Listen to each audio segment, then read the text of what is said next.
Triangle. ठीक है, तो इक्विलेटरल ट्रायंगल का मतलब ही क्या होता है, ऐसा ट्रायंगल जिसकी तीनों साइड क्या हो, सेम हो। तो इस तरीके से मैंने बोल दिया कि मेरे पास क्या है, एक इक्विलेटरल ट्रायंगल है और इसकी जो एक साइड है उसकी लेंथ कितनी बोल दी मैंने, ए बोल दी, यानी हर साइड की लेंथ कितनी है, ए है। और इसका जो सिग्मा है वो क्या है, मेरे पास एक यूनिफॉर्म डेंसिटी है, यानी कांस्टेंट है, ये सिग्मा कांस्टेंट है। तो मुझे क्या करना है, इस सिस्टम का सेंटर ऑफ मास फाइंड करना है। कैसे करोगे सेंटर ऑफ मास फाइंड, देखो सबसे पहले होता है चॉइस ऑफ अवर ओरिजिन। हम अपने कोऑर्डिनेट सिस्टम का ओरिजिन किस तरीके से चूज करते हैं।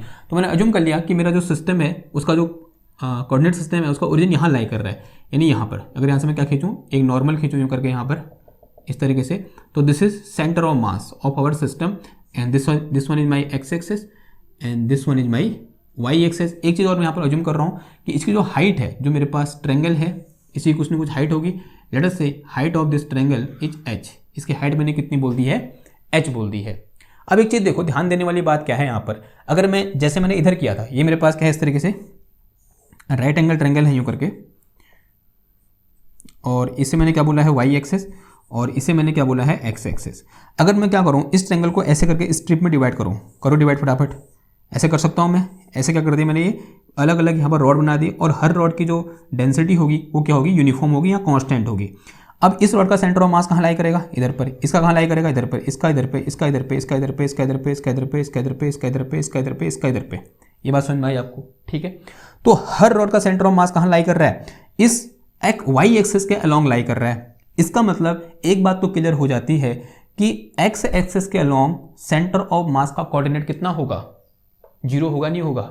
इससे ये बात क्लियर हो रही है, नहीं हो रही है? आंसर है हाँ जी, हो रही है।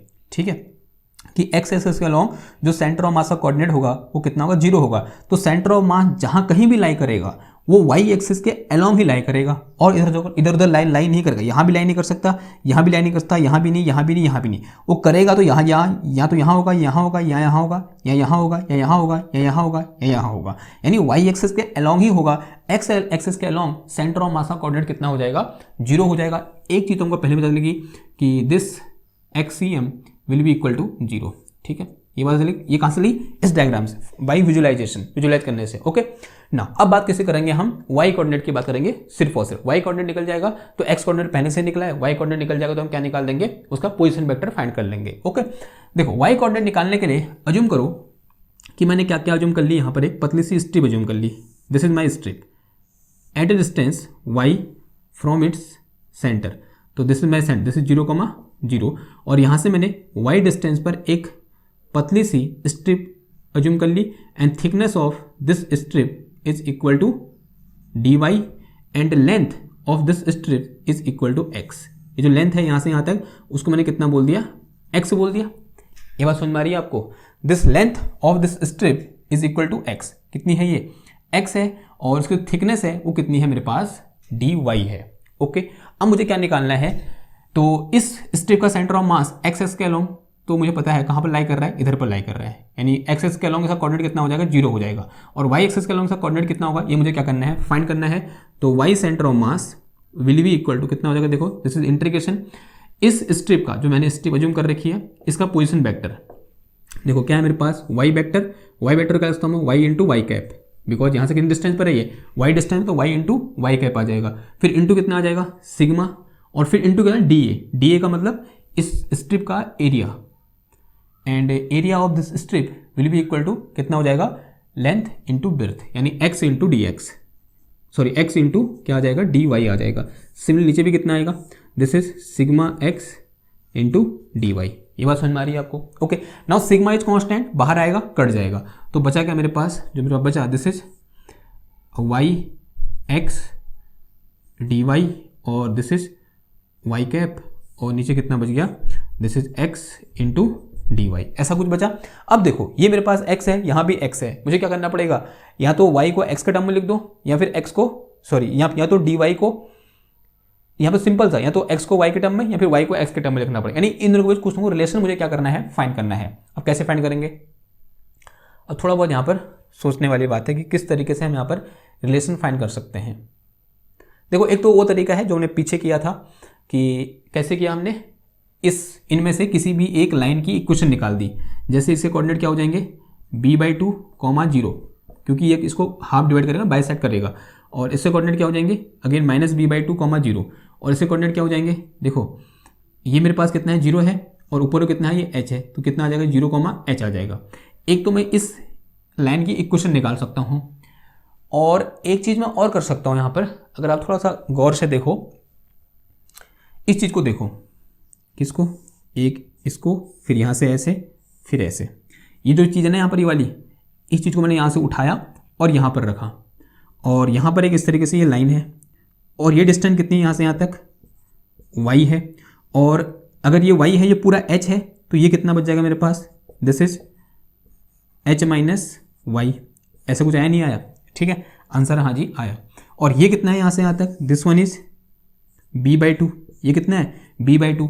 अगर ये लाइन, ये जो डॉटेड लाइन है, अगर ये इसको बाइसेक्ट कर रही है, b/2 है, तो ऑब्वियसली बात, अगर ये पूरा x है तो ये कितना होगा, x/2 होगा, नहीं होगा, यहाँ से यहाँ तक ये कितना होगा, x/2, ठीक है, ये बात क्लियर हो रही है। अब देखो, this angle is theta and this angle is 90, this angle is also 90। यहाँ पर दो ट्रायंगल हैं, एक ट्रायंगल ये छोटा वाला और एक ट्रायंगल ये बड़ा वाला। अगर इन दोनों ट्रायंगल को आप ध्यान से देखो, then both the triangle are similar triangle, because देखो दोनों में ये वाला एंगल क्या है, कॉमन है, और दोनों में एक एंगल ये 90 है, ये भी एंगल 90 है। तो फ्रॉम ए रूल ये दोनों जो ट्रायंगल होंगे कैसे होंगे, सिमिलर ट्रायंगल होंगे। अगर कोई दो ट्रायंगल सिमिलर ट्रायंगल होते हैं तब उनकी साइड का रेशियो क्या होता है, इक्वल होता है। तो इसका मतलब यहां से मेरे पास, अगर मैं ये वाली इसका बेस लूं, तो इसका बेस कितना है मेरे पास, h माइनस वाई है, और अपॉन में कितना आ जाएगा, इस बड़े वाले का बेस कितना है, h है, यानी दिस टोटल डिस्टेंस यहाँ से यहाँ तक, तो this is h।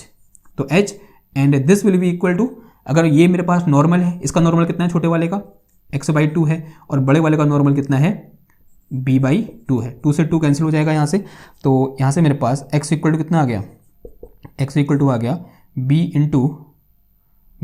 Into h minus का y अपॉन कितना आ जाएगा, h आ जाएगा। एक बार h इसके साथ, एक बार h इसके साथ, तो यहाँ से x इक्वल टू कितना आ गया, ये b into this is 1 minus का y अपॉन h।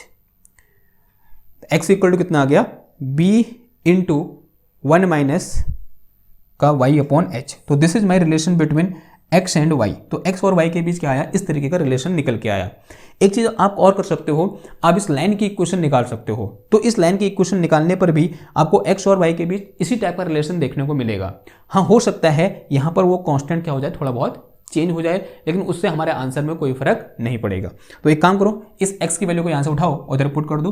तो यहाँ से मेरे पास YCM इज इक्वल टू कितना है, ये इंटीग्रेशन y, x की वैल्यू कितनी है, देखो x इक्वल टू है मेरे पास b इंटू 1 माइनस का y अपॉन h, और फिर इंटू कितना आया dy, and this is y cap, और नीचे कितना आ गया, ये this is integration, and this is b 1 minus का y अपॉन कितना आया, h आया, इंटू कितना आया dy आ गया। देखो b कांस्टेंट है, इंटीग्रेशन से बाहर निकल जाएगा, और बाहर निकल के आएगा तो कट जाएगा, कट के कितना हो जाएगा, 1 हो जाएगा। तो y centre of mass will be equal to, इस y को अंदर मल्टीप्लाई करो, तो दिस इज y माइनस का y स्क्वायर अपॉन कितना आया, h आया, और इंटू कितना आ गया, ये dy आ गया, and this is in y cap direction, and this is b तो बाहर आ गया और कट भी गया, और ये मेरे पास कितना बच गया, 1 माइनस का y अपॉन h, और इंटू कितना आया dy आया। अब y की लिमिट कहाँ से कहाँ है, हम सब जानते हैं, डायग्राम को देखो, y is from 0 to h, और ये भी कहाँ से कहाँ है, 0 टू h, देखो 0 से h, ठीक है। करो फिर, आप सिंपल सा क्या है, कैलकुलेशन है या सिंपल सा इंटीग्रेशन है, फटाफट कर दो। तो अगर जगह नहीं है तो इधर करते हैं, ये मिटाऊं मैं,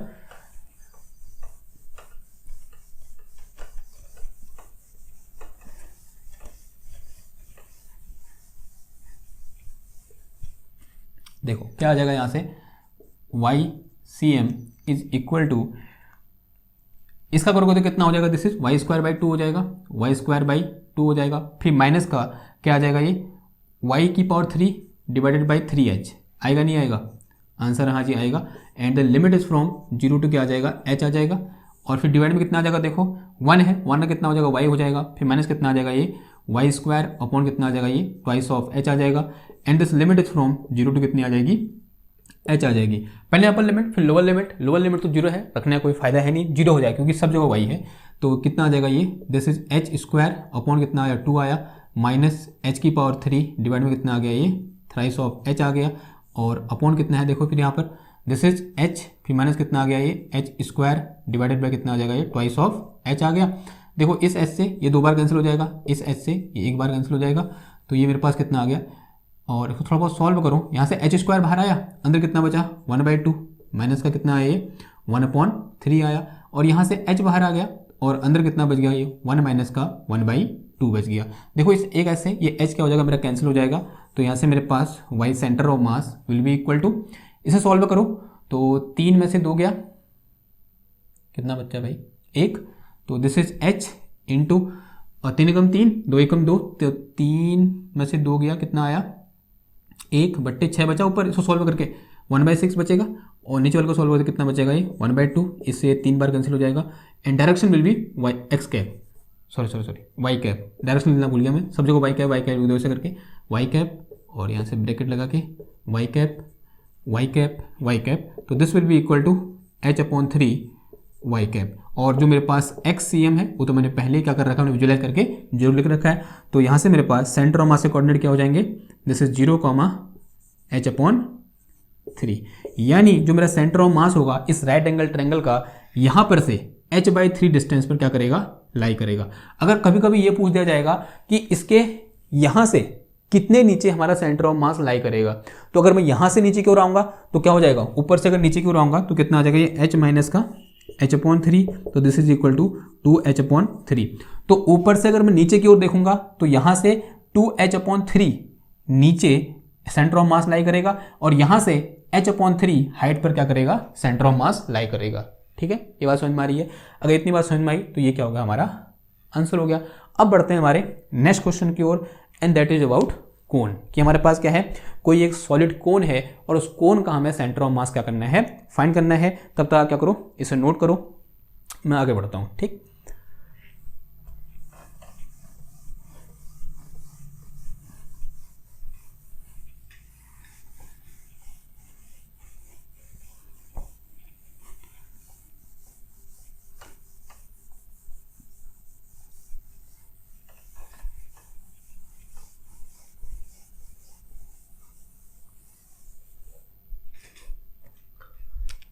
ओके, अगला लिखो center of mass of solid कोन,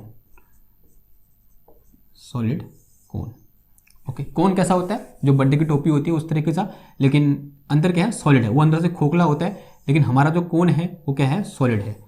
तो इस तरीके से बोल दिया मैंने कि ये हमारा क्या है, एक कोन है। ठीक है, और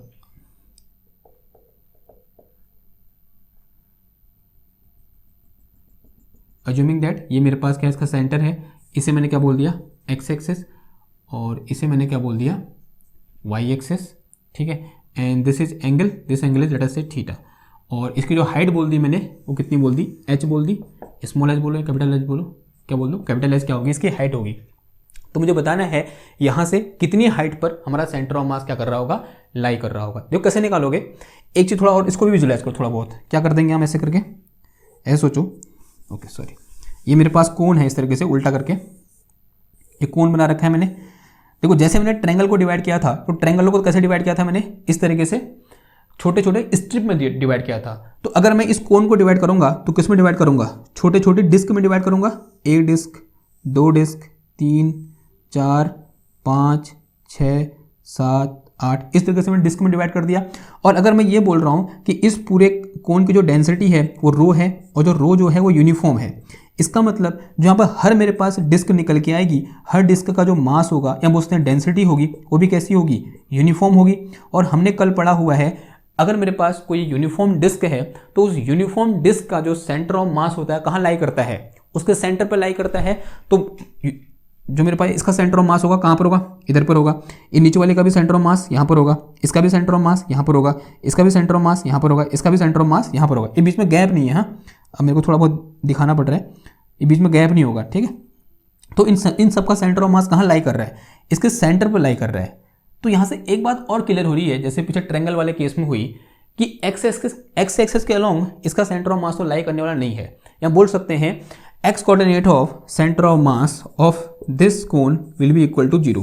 इसका एक्स कोऑर्डिनेट कितना हो जाएगा, 0 हो जाएगा, बशर्ते हमारा कोन कैसे रखा हुआ है, ऐसे वाई एक्सिस के अलोंग खड़ा कर रखा है यूं करके। ओके, तो वाई एक्सिस के अलोंग खड़ा कर रखा है, तो एक्स एक्सिस के अलोंग से सेंटर ऑफ मास कितना हो जाएगा, 0, मतलब इसका X coordinate of centre of mass will be equal to 0। तो मुझे निकालना क्या है, simple, only on Y coordinate of centre of mass क्या करना है, मेरे को फाइंड करना है।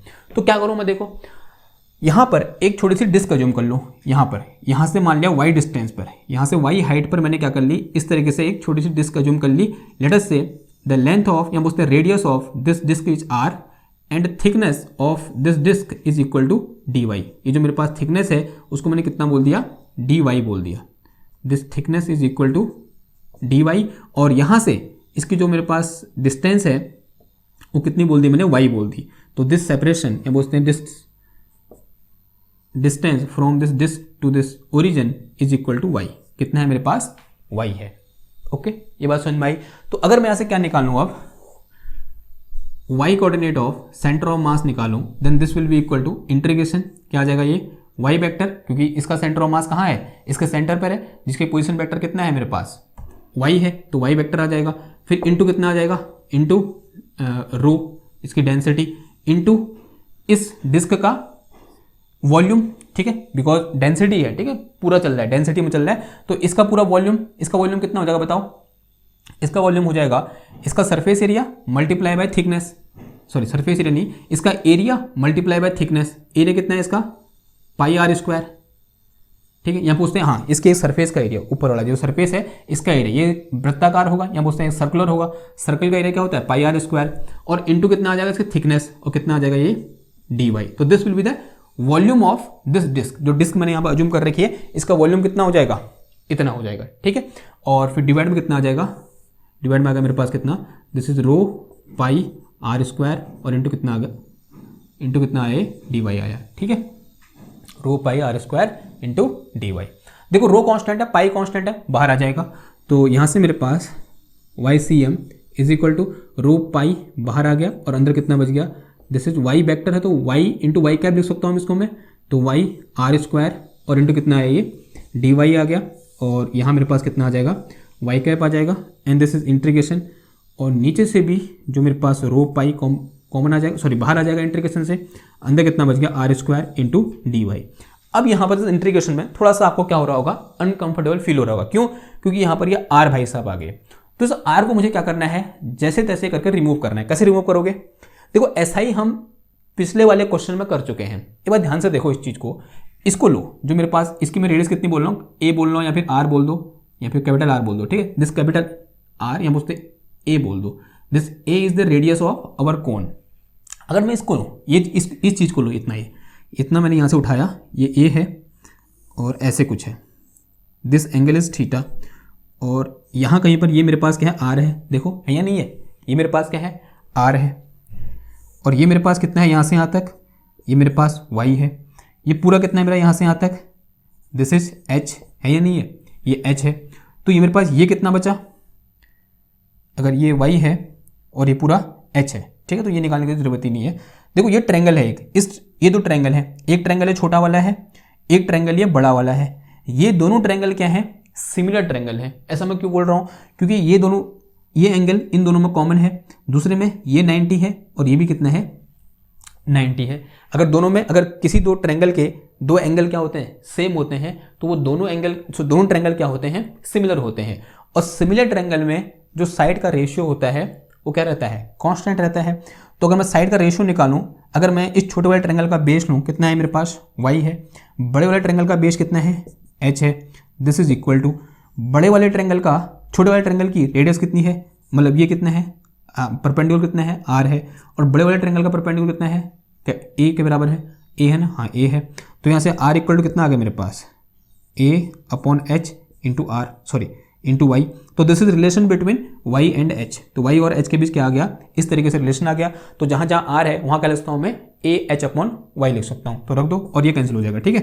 तो YCM इज इक्वल टू, ये आ गया मेरे पास कितना, इंटीग्रेशन, और ये y तो y रहा, और ये मेरे पास कितना आ जाएगा, ये a upon h and this is y का होल स्क्वायर, और इंटू कितना आ गया, dy आ गया, और यहाँ क्या बचा मेरे पास y कैप, और नीचे कितना आ गया ये आर स्क्वायर करने का मतलब कितना हो जाएगा ए अपॉन एच और इंटू वाई, और ये मेरे पास कितना आ गया वाई स्क्वायर और इंटू कितना आ गया ये डी वाई आ गया। ठीक है, देखो और y के रिस्पेक्ट में इंटीग्रेशन है तो y की लिमिट 0 टू h और 0 टू h, तो साफ साफ दिख रहा है y कहाँ से कहाँ वेरी कर रहा है 0 टू h क्या कर रहा है वेरी कर रहा है। ठीक है, थोड़ा कैलकुलेट करो फिर, देखो a अपॉन एच का स्क्वायर a अपॉन एच का स्क्वायर कांस्टेंट है, इंटीग्रेशन से बाहर आएगा, ऊपर से भी नीचे से भी कैंसिल हो जाएगा। ठीक है, तो मेरे पास बचा का यहाँ पर YCM will be equal to ये y है, y स्क्वायर है, ये y है, ये y की पावर कितना 3 बच गया, तो y की power 3 integration dy into Y cap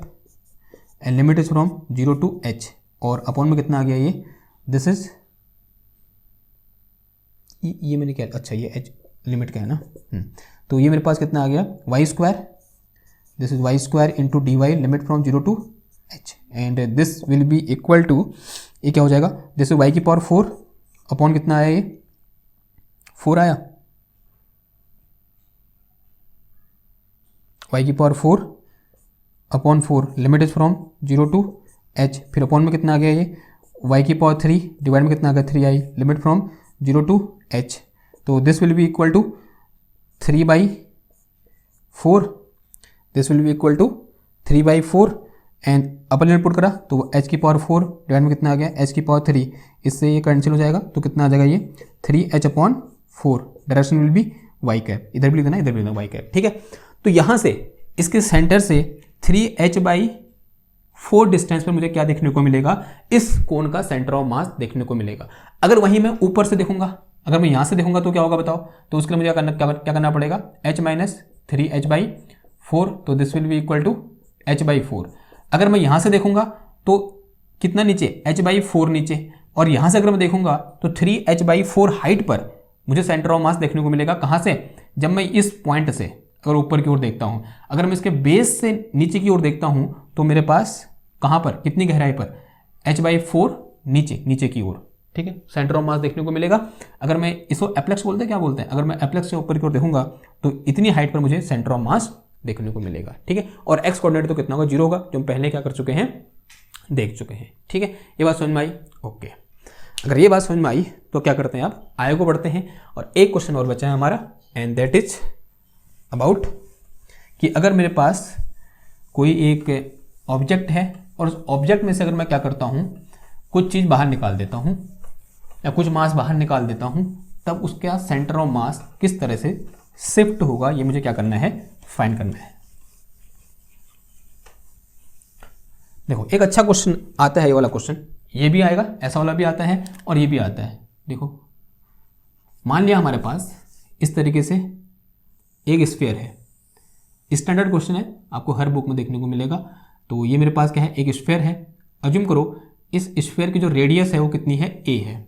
ठीक, और मैंने क्या किया, यहाँ पर से इतना पार्ट बाहर निकाल दिया, तो this is a part which is removed, ये रिमूव्ड पार्ट, ये समझ में आ रहा है आपको, इतना पार्ट क्या किया मैंने, ये बाहर निकाल दिया। सो स्फीयर मत बोलो, डिस्क बोलो, this is my disc, sphere नहीं है, ये क्या है डिस्क है। तो इस डिस्क में से मैंने इतना पार्ट काट के बाहर निकाल, ऐसा मैं कर सकता हूँ नहीं कर सकता, आंसर हाँ जी कर सकता हूँ, ऐसा हम करते नहीं करते।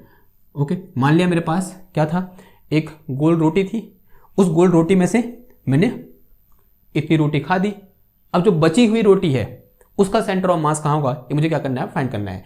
एक चीज़ मैं पहले से जानता हूँ कि अगर मैंने ये चीज़ यहाँ से बाहर नहीं निकाली होती तो इस पूरी डिस्क का सेंटर ऑफ मास कहाँ लाई करता है, इसके सेंटर में लाई करता, बशर्ते इसके जो सरफेस डेंसिटी है वो कितने होती, कांस्टेंट होती या फिर यूनिफॉर्म होती। अगर सरफेस डेंसिटी इसकी क्या होती, कांस्टेंट होती, तब यहाँ पर क्या होता, इसका सेंटर ऑफ मास कहाँ लाई करता है, तो सेंटर पर लाई करता, बशर्ते मैंने ये जो चीज़ है यहाँ जो बाहर निकाल रखा है जितना पार्ट, ये बाहर नहीं निकाला होता। अब तो मैंने बाहर निकाल दिया, तो सेंटर ऑफ मास की जो नई पोजीशन है वो कहाँ होगी, ये मुझे क्या करना है फाइंड करना है। ठीक है, इस टाइप का क्वेश्चन आता है। और एक चीज़ और है कि ये जो रेडियस है यहाँ से अब इसका सेंटर ऑफ मास, सॉरी इसका सेंटर कहाँ होगा, इधर पर होगा, और ये मेरे पास क्या है यहाँ पर, इसकी डिस्टेंस कितनी होगी a, क्योंकि इसकी रेडियस कितनी है a है, और ये भी कितना है यहाँ से यहाँ तक a है। ठीक है, ये बात समझ में आ रही है आपको। ओके ना, हम क्या अज्यूम करके चलेंगे, यहाँ पर है क्या, बाहर निकाल रखा है, हम ये अज्यूम करके चलेंगे ये इसके अंदर ही है। ये बात समझ में आ रही है आपको, हम ये अज्यूम करके चलेंगे कि ये इसके अंदर ही, हमने बाहर नहीं निकाला है। और दूसरी चीज़ जरा सोचो ना, अगर मैं ये चीज़ बाहर निकाल दूंगा, पहले सेंटर ऑफ मास कहाँ था, यहाँ पर था जब ये इसके अंदर था। अब जैसे ही मैंने इसको यहाँ से बाहर निकाल दिया तो सेंटर ऑफ मास कहाँ की ओर शिफ्ट करेगा, थोड़ा इसे दिमाग लगाओ, कहाँ की ओर शिफ्ट करेगा, इधर की ओर शिफ्ट करेगा। कहाँ की ओर, इधर की ओर। माना आप सेंटर ऑफ मास कहाँ पर है, यहाँ पर है, अज्यूम करो यहाँ से x डिस्टेंस पर क्या है, हमारा सेंटर ऑफ मास है। कहाँ से, जहाँ पर पहले सेंटर ऑफ मास था वहाँ से x पोजीशन इधर की ओर क्या हो गया, मेरा सेंटर ऑफ मास इस पॉइंट पर खिसक गया। कहाँ पर, इस पॉइंट पर। This is my new centre of mass of this remaining part. जो रिमेनिंग पार्ट है उसका सेंटर ऑफ मास कहाँ है, इधर पर है। अगर ये बाहर नहीं निकला होता तो सेंटर ऑफ मास कहाँ था, इसके सेंटर पर था। ठीक, ओके। अब मैं क्या कर रहा हूं, देखो, अब ये जो मेरे पास बाहर निकल रखा है इसका सेंटर ऑफ मास कहाँ होगा, इसके सेंटर पर होगा, होगा नहीं होगा। सोचो जरा कि मेरे पास एक मास ये है m1, एक ये है कहाँ, m2, और m1 और m2 दोनों का कंबाइनली जो सेंटर ऑफ मास है वो कहाँ पर है, इसके सेंटर पर है, यानी 0,0 पर है। तो अगर मैं ये बोलूँ कि this is my m1 and this is my m2, ये मेरा क्या है m1 है, ये मेरा क्या है m2 है, और इन दोनों का सेंटर ऑफ मास कहाँ लाई कर रहा है, इधर पर लाई कर रहा है। और this distance is x and this one is, देखो ये यहाँ से यहाँ कितना हो जाएगा, a/2 होगा नहीं होगा, आंसर आज ही होगा। And this is 0,0। इस पूरे सिस्टम का सेंटर ऑफ मास कहाँ लाई कर रहा है, इधर पर लाई कर रहा है। ठीक है, ओके। अगर इधर पर लाई कर रहा है तो अगर मैं यहाँ से क्या निकालूँ, XCM निकालूँ, तो हम सब जानते हैं क्या होता है, m1x1 प्लस m2x2 डिवाइड में कितना आ जाएगा, m1 प्लस m2, आएगा नहीं आएगा। And this XCM will be equal to 0, this is equal to 0। और m1 कितना है मेरे पास, m1 will the mass of this remaining thing. तो फिलहाल तो इसको ऐसे रहने दो, दिस इज m1, और जो x1 है उसको जो कितना है मेरे पास, x है, फिर बीच में कितना आ जाएगा, प्लस आ जाएगा, और फिर मेरे पास कितना आ जाएगा m2 is mass of this thing. और जो x2 है वो कितना है मेरे पास, a/2 है, तो a/2 रख दो यहाँ पर, डिवाइड में कितना आ गया, m1 प्लस m2, इधर इंटू का तो 0 हो जाएगा। तो यहाँ से मेरे पास m1x प्लस कितना आ गया, ये m2 a/2, and this will be equal to, अगर ऐसे मैं x निकालूँ तो x will be equal to minus का m2 a/2, और अपॉन कितना आ गया, ये m1 आ गया। अगर मुझे m1 और m2 पता चल जाए तो यहाँ वैल्यू पुट कर दूंगा, क्या निकल जाएगा, मेरा x निकल जाएगा। और माइनस साइन क्या दिखा रहा है, नेगेटिव एक्सेस की ओर है। ठीक है, अगर मैं इसको ओरिजिन अज्यूम कर रहा हूँ, if this is my y axis, this one is my x axis, this is origin, तो ये माइनस एक्सेस की ओर हो, तभी यहाँ पर क्या है, नेगेटिव साइन आया। ठीक, ओके। अब m2 कैसे निकालूंगा, फिर देखो m2 इक्वल टू क्या हो जाएगा, m2 मास है, मास इक्वल टू क्या होता है, देखो डेंसिटी रो इक्वल टू क्या होता है, m/v होता है। तो मास इक्वल टू क्या होता है, डेंसिटी इंटू वॉल्यूम। तो डेंसिटी कितनी है इसकी, रो है, सॉरी डेंसिटी कितनी है, सिग्मा है। और अगर मैं यहाँ पर एरिया के टर्म में लूँगा तो एरिया के टर्म में क्या हो जाएगा, ये आ जाएगा मेरे पास कितना, एक चीज हमको पता होती है ना, क्या, this is my surface density. तो सिग्मा इक्वल टू क्या होता है, मास पर यूनिट एरिया होता है। तो मास इक्वल टू क्या हो जाएगा, सिग्मा इंटू एरिया, होगा नहीं होगा। तो m2 इक्वल टू कितना आ जाएगा, सिग्मा इंटू a2, यानी इस डिस्क जो मेरे पास जो बाहर निकली हुई डिस्क है इसका एरिया, और इसका एरिया क्या होगा, पाई a/2 का होल स्क्वायर, होगा नहीं होगा, आंसर आज ही होगा। Similarly m1 will be equal to क्या हो जाएगा, इस पूरी डिस्क का स्क्वायर माइनस ये, तो this will be equal to sigma into and a1, and this a1 will be equal to पूरी डिस्क का एरिया क्या हो जाएगा, this is pi a² minus जो निकाल दिया वो मेरे पास क्या है, पाई a/2 का होल स्क्वायर। तो this is m2 and this is m1। तो कुछ चीज़ें बाहर निकल रही हैं, कॉमन आ रही हैं, हाँ। तो नीचे वाले से मेरे पास सिग्मा पाई a² बाहर आ गया, अंदर कितना बच गया, 1 माइनस का 1/4।